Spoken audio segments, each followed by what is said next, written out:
Biyaheng undas na ang marami nating kababayan. Sa Parañaque Integrated Terminal Exchange, haabot sa 200,000 pasahero ang inaasahan ngayong bisperas. Mula sa Parañaque City, may live report si Jamie Santos. Jamie?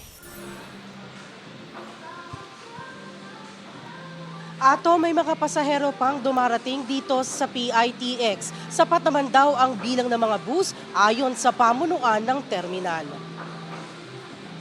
Mahigpit ang seguridad ngayon sa PITX. Iniinspeksyon ang mga bagahe ng bawat pasahero. Kung sa Bukana ay may Police Assistance Desk at Philippine Coast Guard, sa buong terminal may mga umiikot na PNP personnel at PITX security personnel.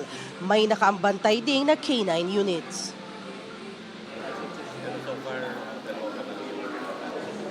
Tatlong bus driver ang nagpositibo sa random drug test sa terminal kahapon.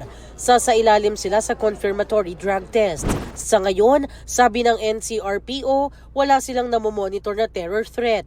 Nag-abiso naman ang MMDA na pwedeng dumaan sa EDSA ang mga provincial bus hanggang alas 5 ng umaga sa November 4. Nagsisimula na ring dumami ang mga pasahero sa NAIA Terminal 3. Sabi ng Civil Aviation Authority of the Philippines, naka-heightened alert na ang mga paliparan di lang dahil sa undas kundi para rin sa Bagyong Leon. Sa Batangas Port, tuloy-tuloy ang mga biyahe. Mabagal nga lang ang turnaround ng mga barko dahil sa dami ng pasahero at sama ng panahon. Tiniyak din ng pamunuan ng Pantalan na hindi sagabal ang nakasadsad pa ring fuel tanker na tumagilid dahil sa Bagyong Christine.